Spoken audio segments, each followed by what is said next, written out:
సంగీతంతో కూడుకున్నటువంటి వాళ్ళందరినీ సంగీతమే కాదు ఈరోజు మనం చాలా నేర్చుకోవాల్సిన విషయం ఏంటంటే అర్చకుడు చూడండి. ఇప్పుడు కృష్ణమోహన్ గారు అంటున్నారు, మన సురేష్ గురించి చెప్తారు. సురేష్ మనకి ఈ ఆలయానికి ఆస్థాన విద్వాంసుడైన ఆస్థాన విద్వాంసుడు. ఎందుకంటే ఈ కోలాటం ఎక్కడో మారుమూలైనటువంటి పుదుపూరి గ్రామంలో మట్టిలో మాణిక్యాలందరూ కూడా బయటకు తీసి ఎంతో మంచి పిల్లలను తయారు చేశాడు. ఈరోజు చూస్తుంటే పిల్లలందరూ కూడా చాలా బాగా చేస్తున్నారు. చాలా బాగా చేస్తున్నప్పుడు కూడా చిన్న లోపం ఎక్కడో కనిపిస్తుంది. ఏంటంటే పిల్లలందరూ కూడా ఆ కోలాటం చేసేటప్పుడు కవలికల్లో ఆనందం కనిపించాలి. ఒక్కసారి ఆనందంతో చేస్తూ ఉండాలి, ఆనందంతో చేయడానికి ప్రయత్నం చేయండి.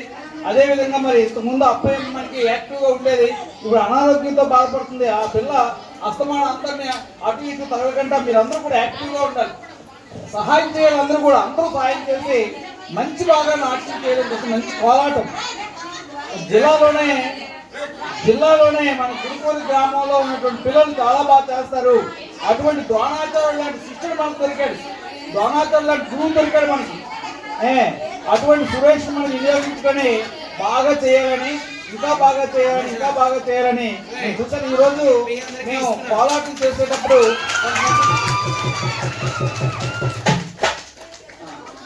అధికారి చెప్పిన వాళ్ళకి బుర్రగతి చెప్పిన వాళ్ళకి తప్పదు మాకు అవసరం లేదు.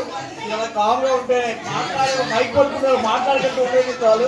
కాబట్టి ఆ విధంగా ఉండడం కోసం ప్రయత్నించాను. ఈరోజు మనం ఈ కోలాటం చూసేటప్పుడు రిషిత అనే పిల్లలు నేను చూసాను. రిషిత అనే పిల్లని ఎక్కడుందో పిల్ల ఒకసారి నిలబడాలి.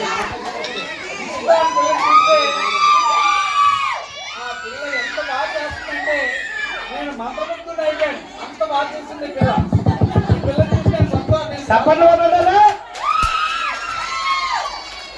ఇలాంటి పిల్లలు వేరే, నా పిల్లలు ఉండడానికి ఈ విధంగా నేర్పేవాడిని నేను చాలా బాధపడ్డాను. లోపల కులిపోయి నాకు ఎక్కువ మగ పిల్లలు అనిపి ఎంత బాగా చేసిందంటే చాలా బాగా చేస్తుంది. అదేవిధంగా ఈరోజు డ్రెస్ వేసుకోపోయినా లోక్షిత అనే పిల్ల ఉంది. లోక్షిత అనే పిల్ల ఏది లోక్షిత అనే పిల్ల అక్కడుందో చూడండి. వాళ్ళు నాట్యం చేశారు, వాళ్ళు కోలాటం చేశారు, కానీ అది మర్చిపోయారు. కానీ మనం చూసి అది ఎంత బాగా చేశారని మనం సంతోషపడిపోతున్నాం.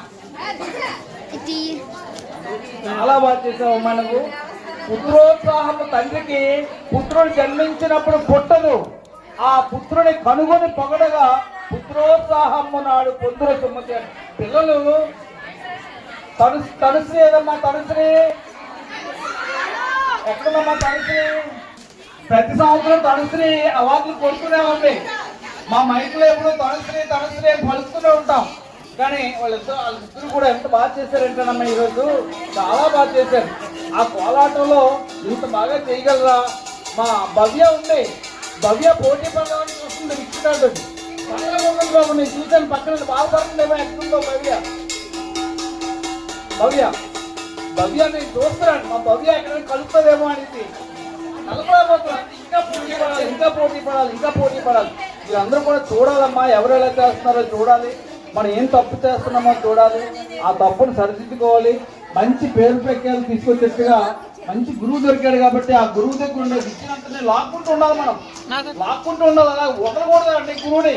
ఆ గురువు వెనకాల పడి నాకు అది కావాలి, ఇది కావాలి, అది నేర్పాలని మనం అలాగా వాళ్ళు ఏం చేయాలంటే తీసుకొని తినాలి. మనం ఆ విధంగా ప్రయత్నం చేస్తేనే మనకు. కాబట్టి మంచి సురేష్ మనకు మంచి గురువు దొరికాడు.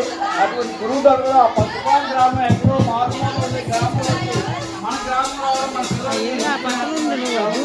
కాబట్టి చదువులో రాణింపు కావాలంటే ఏదో ఒక కళలో మీ ఇష్టమైన కళ ఎంచుకోండి. ఆ కళలో సంపూర్ణమైనటువంటి పరిజ్ఞానాన్ని సంపాదించుకుంటే అప్పుడు చదువు ఆనందమే వస్తుంది. కాబట్టి అటువంటి కళను నేర్చుకోవడం ప్రయత్నం చేయండి. ఇక్కడ ఉన్న తల్లిదండ్రులందరూ కూడా చదువే కాదు, అన్ని కళల్లో కూడా వాళ్ళకి ప్రావీణ్యం సంపాదించేటట్టుగా మీరు ప్రయత్నం చేసి ప్రోత్సహించాలి. మీరందరూ ప్రోత్సహిస్తే మంచి బాగుంటుంది. చదువు అనేటువంటిది అదే వస్తుంది, అదే వస్తుంది. కాబట్టి మీరందరూ కూడా గురువుగారి దగ్గరికి వెళ్ళి మంచి విద్యను నేర్చుకొని మంచి క్రమశిక్షణ ఉండాలి, మంచి పేరు ప్రఖ్యాతి తీసుకుని రావాలి. మీరు ఎప్పుడు ఎంత పేరు తీసుకురావడం కోసం ఎవరు ప్రయత్నం చేయకూడదు. కాబట్టి ఏదో నేర్చుకున్నామంటే కళల్లో నేర్చుకున్నామంటే పాడైపోతారు మీరు అందరూ అనుకుంటారు. అవి ఇప్పుడు కూడా క్రమశిక్షణ అనేటువంటి నేర్చుకోవాలి. తల్లిదండ్రులకు చెప్పాలి తప్పనిసరిగా. కానీ ప్రోత్సహించాలి, మంచి పిల్లలను తయారు చేయడం కోసం ప్రయత్నం చేయాలి. అంత పిల్లలు కూడా చాలా బాగా చేశారమ్మా మీరు. అంటే ఎవరో ఒకరో ఒక ఇద్దరు గురించి చెప్తాం కదా, మా పద్యాలని చెప్తాం కదా, మా తెలియదు. కాబట్టి అందరు పిల్లలు బాగా చేశారు, చాలా బాగా చేశారు, చాలా బాగా చేశారు, చాలా బాగా చేశారు. ఇంకా చేయాలి, ఇంకా చేయాలి, ఇంకా చేయాలి. ఇటువంటి అవకాశం అంతా కూడా మనకి ఆ భగవంతుడు వెంకటేశ్వర స్వామి కల్పించాలని, అటువంటి ఆయుష్, అటువంటి ఆరోగ్యము భగవంతుడు మీకు ఇవ్వాలని మరీ మరీ మరీ మరీ ఆ భగవంతుడి తరఫున మీరు ఆశీస్సులు అందిస్తూ, మరి మా ఆలయానికి ఎంత డబ్బు ఖర్చు పెడితే ఇటువంటి కళాకారులు వస్తారమ్మా. ఇటువంటి వాళ్ళు మనకు రావడానికి అవకాశం లేదు. కాబట్టి ఇటువంటి వాళ్ళందరూ కూడా మాకు దొరికేది చాలా సంతోషం. ఇటువంటి వార్షికోత్సవం జరగడం అనేటువంటిది చాలా అరుదు. అందులో మన ఆలయంలో ఉన్నటువంటి జగన్నాథ స్వామి గారు ఎప్పుడు కూడా నిరంతరము అనేక కళ్యాణాలు చేయిస్తూ చేయిస్తూ చేయిస్తూ చేయిస్తూ ఉన్నటువంటి వాళ్ళు. కాబట్టి ఆయన ఏం చేస్తారంటే ఎక్కడ కొత్త ఉంది, కొత్తదనం ఎక్కడ ఉందో